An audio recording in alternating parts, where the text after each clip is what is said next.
பிறப்பும் இறப்பும் கடந்து நித்திய உண்மையை உணரும் ஒரு குருவின் வார்த்தைகள் இங்கு ஒலிக்கின்றன. தியானத்தின் நிசப்தத்திலிருந்து உதித்த ஞானத்தின் நிமிடங்கள். இது சிவயோகி ஐயாவின் ஆன்மீக ஒளிக்கதிர் உங்களுக்காக. வணக்கம். இன்னைக்கு நாம சில முக்கியமான விஷயங்களை பத்தி பேச போறோம். நீங்க பகிர்ந்துட்ட சில சிந்தனைகள், அதாவது நாம ஏன் எதையோ தேடிட்டே இருக்கோம், அந்த தேடல் உண்மையில எதை பத்தினது, அதுல எப்படி ஒரு தெளிவுக்கு வர்றது, இது சும்மா சாதாரணமா இல்ல, நம்ம நம்பிக்கைகளையே கொஞ்சம் கேள்வி கேக்குது. ஆமாமா, இது கொஞ்சம் யோசிக்க வைக்கிற மாதிரி தான் இருக்கு. நம்மளோட உண்மையான தேவை எது? மத்தவங்க சொன்னதுக்காக இல்ல பழக்கத்துக்காக எதை தேடுறோம்? சரி, இத பிரிச்சு பாக்குறது தான் முக்கியம்னு நினைக்கிறேன். நம்ம தேடலுக்கும் நமக்கு கிடைக்கிற அந்த தெளிவுக்கும் என்ன தொடர்புன்னு கொஞ்சம் ஆழமா பார்க்கலாம். ஓகே. அப்போ முதல் கேள்வி இதுதான்.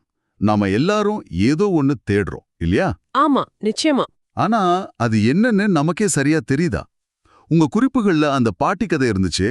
ஆமா, அந்த ஊசி கதை.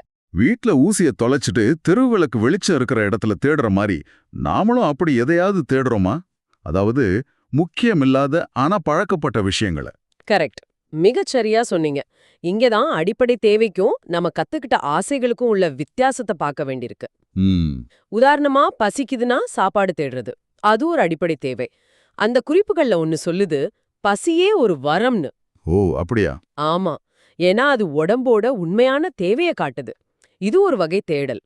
ஆனா மத்தவங்க சொன்னாங்கன்னு இல்ல பரம்பரையா செய்யறோன்னு இல்ல, சும்மா பழக்கத்துல செய்யறது. ஆமா, அது கோவிலுக்கு போறதா இருக்கலாம், இல்ல சில சாப்பாட்டு பழக்கமா இருக்கலாம், ஏன் ஒரு குறிப்பிட்ட பேஸ்ட்ல பல் தேய்க்கிறதா கூட இருக்கலாம். இதெல்லாம் வேற வகை. சரி, இதை ஏன் செய்யறோன்னு கேட்காம பண்றதுதான் இங்க கேள்வி. இது எனக்கு இன்னொன்னு ஞாபகப்படுத்துது. கோயில்ல இருக்கிற கல்ல பத்தி ஒரு குறிப்பு. ஆமா, கல்லு மாதிரி இருக்கணுங்கிறது.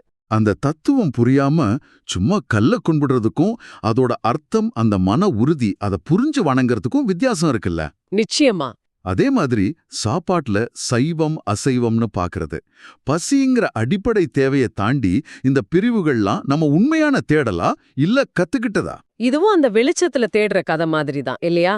இதுல ரொம்ப ஆச்சரியமான ஒரு விஷயம் என்னன்னா, நம்மளோட சுயமதிப்பை நாம உணராததுதான் பல தேடலுக்கு காரணம்னு சொல்லுது உங்க குறிப்பு. அதாவது நீங்களே ஒரு பெரிய பொக்கிஷம் அப்படிங்கறத உணராம வெளியில அங்கீகாரம் தேடுறோம், மத்தவங்க படத்தை மாட்டி வைக்கிறது மாதிரி. உண்மையில நாம நம்மள தொலைக்கல, ஆனா இந்த கத்துக்கிட்ட கருத்துக்களால நம்மள நாமே மூடி மறைச்சு வச்சிருக்கோம். அப்போ நாம தொலைஞ்சு போகல, இல்ல, மூடி இருக்கோம். அந்த மூடிய விளக்குறது தான் தேடல்னு சொல்லுது. அப்போ இங்கதான் சிந்தனை முக்கியமா வருது இல்லையா? ஆமா, ரொம்ப முக்கியம். நான் ஏன் இதை செய்யணும், இது எனக்கு இப்ப தேவையா, இது என் தேவையா இல்ல மத்தவங்க சொன்னதா, இப்படி கேட்கறது தான் உண்மையான தேடல்னு தோணுது. கரெக்ட். அதுதான் தெளிவுக்கு முதல் படி. அந்த பர்பஸை உதாரணம் சொன்னீங்களே. ஆமா, விளம்பரத்தை பார்த்து வாங்கறதுக்கு முன்னாடி எனக்கு பல் தேய்க்கணுமா, ஏன், எதை வச்சு தேய்க்கலாம்னு யோசிக்கிற மாதிரி ரொம்ப சின்ன விஷயத்துல கூட இது பொருந்தும். சரி சரி.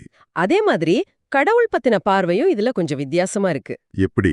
அதாவது மிருகங்களுக்கு உயிர் வாழ கடவுள் தேவையில்லை, அதே போல மனுஷனோட அடிப்படை உடம்பு தேவைகளுக்கும் கடவுள் தேவையில்லைன்னு ஒரு கருத்து சொல்லுது. ஆனா எப்ப வாழ்க்கை ஒரு கொண்டாட்டமா மாறுதோ, நீங்க வாழ்க்கையோட அற்புதத்தை உணர்றீங்களோ, நெகிழ்ந்து போறீங்களோ, அடடா என்ன வாழ்க்கை அப்படின்னு தோணுதோ, அப்போ ஒரு நன்றி உணர்வு வரும் பாருங்க. அந்த நன்றி உணர்ச்சியோட வெளிப்பாடா கடவுள் தேவைப்படலாம், தேவைக்காக இல்ல. சந்தோஷத்துக்கு நன்றி சொல்ல. ஆமா, ஆனா சும்மா சடங்குக்காக ஏன் செய்யறோன்னு புரியாம பண்றது, அது ஒரு மாதிரி உன்னையே ஏமாத்திக்கிறியே அப்படின்னு அந்த குறிப்பு சொல்லுது. அப்போ சுருக்கமா சொன்னா, நம்மளோட உண்மையான தேவை என்னன்னு முதல்ல பார்க்கணும். உன் தேவை என்ன? ஆமா, அந்த நிமிஷத்துக்கான தேவை. பசியா, ஓய்வா, அன்பா, எதுவா இருந்தாலும் சரி, அதை கண்டுபிடிச்சு அதை நிறைவு செய்யணும். மத்தவங்க சொன்னாங்கன்னு இல்ல வழக்கம்னு சொல்லி. ஆமா, கத்துக்கிட்டதை அப்படியே செய்யாம நமக்கு நாம உண்மையா இருக்கணும், அதுதான் முக்கியம். கரெக்ட்.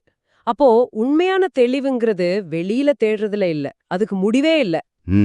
உள்ள திரும்பி பார்த்து நம்ம தேவை என்னன்னு புரிஞ்சுக்கிட்டு நாமளே நம்புற விஷயங்களை இல்ல மத்தவங்க சொன்னதை கொஞ்சம் தைரியமா கேள்வி கேட்கறதுல தான் இருக்கு. அதுதான் இந்த சிந்தனைகளோட சாரம்னு நினைக்கிறேன். ரொம்ப நல்லா சொன்னீங்க. இறுதியா கேக்குறவங்களுக்காக ஒரு சின்ன சிந்தனை. சொல்லுங்க. இந்த பேச்செல்லாம் நம்மள நாமளே கவனிக்க சொல்லுது.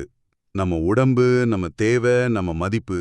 ஒருவேளை நாம தேடுற அந்த பெரிய விஷயம், அந்த தெளிவு, அது எங்கேயோ இல்லாம இங்கே. ஆமா, இப்ப இந்த நிமிஷத்துல நீங்களா இருக்கிறத புரிஞ்சுக்கிட்டு ஏத்துக்கிறது தானா? உங்க குறிப்புல சொன்ன மாதிரி உனக்கு நீ சரியா வாழ்றது தான் உன்னுடைய தேவை. இதுவா இருக்குமா அந்த ஆழமான தெளிவு? நீங்க என்ன நினைக்கிறீங்க? யோசிச்சு பாருங்க. தெய்வீக உணர்வில் கலந்து ஒவ்வொரு நொடியும் உங்கள் உள்ளத்தை தூண்டும் இந்த பேச்சுகள் தொடரும். சப்ஸ்கிரைப் செய்யவும், பகிரவும். நீங்கள் மட்டுமல்ல, மற்றவர்களும் இந்த ஒளியில் நனைவார்கள்.